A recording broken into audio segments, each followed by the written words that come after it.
So now we're going to work on the basic boxing stance.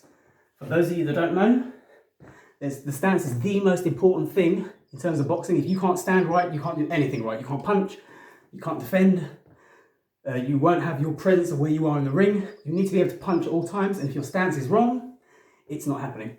So what I've got here is a TheraBand. You can have masking tape, you can have a belt on the floor, you can have a rope on the floor. I'm going to put this right down the middle,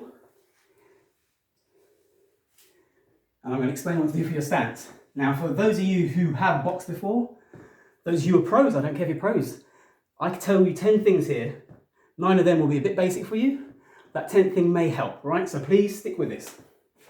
Boxing stance wise. Now I'm right-handed, so everything I do is right-handed. If you're left-handed, you can switch stance. So from a right-handed point of view, I'm going to stand squat width apart. So literally I can do a good squat. The reason you need to be able to do a good squat is when you can do a good squat, it means you're at your strongest. If the squat is too wide, you're not as strong.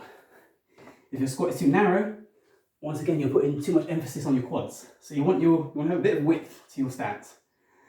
What I would then say is you need to then face a 2 o'clock position. That's if you're right-handed. So I'm going to do this with my back to you so that we're all on the same page here. So squat position, that's 12 o'clock ahead of me. 2 o'clock for me is over that way. So I'm going to turn this way.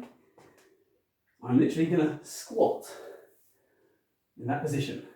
What I'm then going to do is put my hands just under my eye line and face 12 o'clock. I'm still going to squat to 2 o'clock. So my upper half is facing 12 o'clock, my lower half is facing 2 o'clock. I'm in my perfect stance. For the left-handers in here, just switch stance, you literally face 10 o'clock. Same thing goes, upper half facing 12 o'clock, lower half facing 10 o'clock. And squat. And squat. Okay, so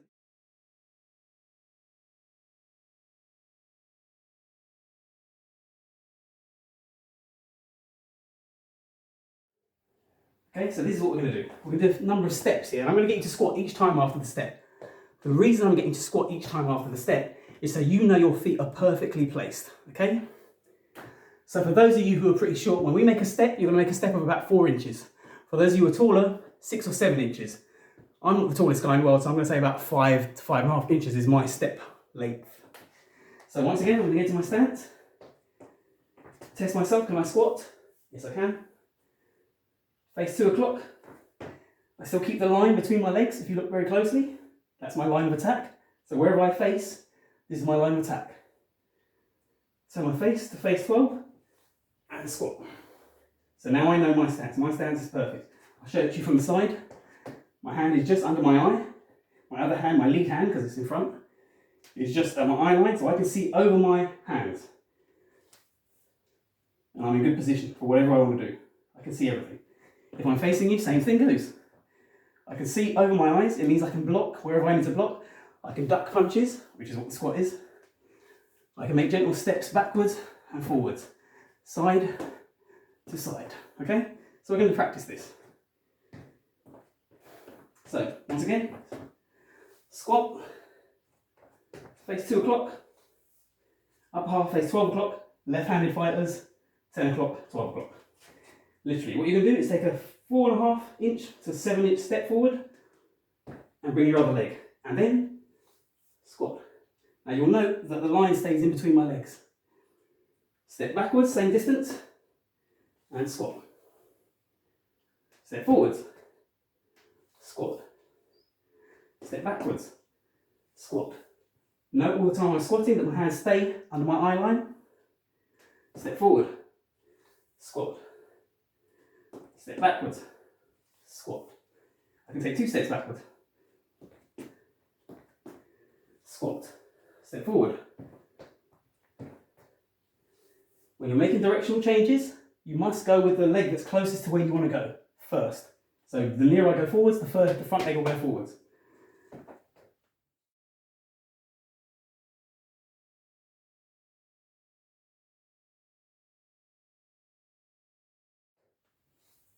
I'll show this to you from the side. Step forwards, squat. Step backwards, squat. Make sense? Okay guys, so as part of this exercise, I'm going to face you because I'm your opponent. When I come forwards, you're going to go backwards. All right, so I'm going to tell you to go backwards regardless of what I do because I'm going to come forwards near to you. So, in your stances, so for those of you who are left-handed, face 10 o'clock for your legs, 12 o'clock for your upper body. For the right-handers, 2 o'clock, 12 o'clock. I'm facing you now, so you're going to adapt to where I go. All right? All right? So, can we squat? Okay, that's good. So you guys step backwards, squat. Then you come forwards to me, and I step backwards. So we're going to keep this sort of mirror image thing going. So, step backwards, step forwards. So keep asking yourself, can you squat? Step backwards, step forwards. Now note, I'm always on my line of attack. The line is always in the middle, and that's where I'm going to be punching. I'm going to aim along this line the whole time. Everything I do is along this line. Now guys, this will take, in all honesty, I train a lot of boxers, I train a lot of clients. It could take a couple of months for this to subconsciously embed into your body, if I'm honest with you. But the more you practice it, the more you get it. And this is step one. So, step backwards, squat, step forwards, squat, step backwards, squat, step forwards, squat. You're going to step over to your left, right? What you do with your left leg is step over, and your right leg will follow, and you're off your line. You've got a new line of attack here. So you should be facing me here now, and you squat. Then you step to your right, and you're back on the line again, and you squat. Step to your left, squat.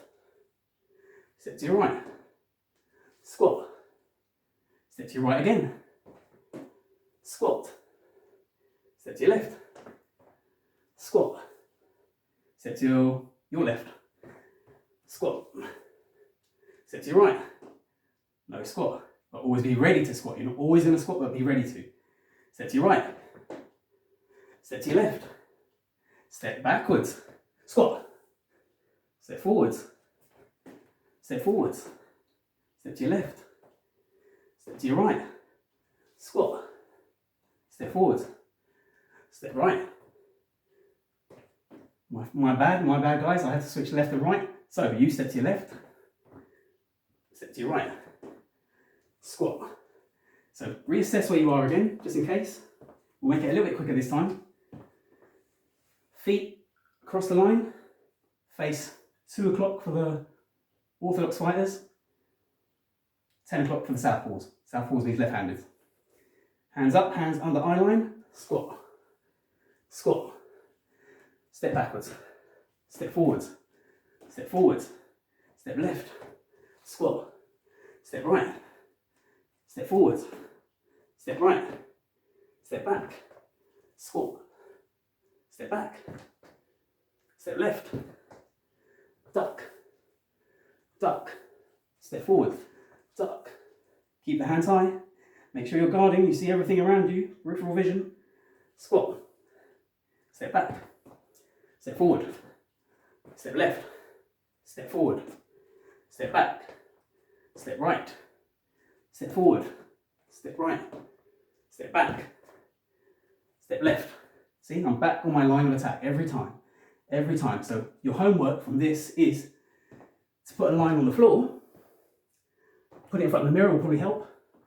Put your feet either side of it. Go for that 2 o'clock or that 10 o'clock position. Have your hands up and just literally do this. That's all you have to do. And I promise you, if you did that for 5 minutes a day for the next 2 weeks, subconsciously it's going to dig in there. Because eventually, no matter who you are, I don't care if you're Floyd Mayweather, Anthony Joshua or whatever, when you get knocked back onto the ropes, your number one goal is to get your stance back into position so you can defend yourself. Okay?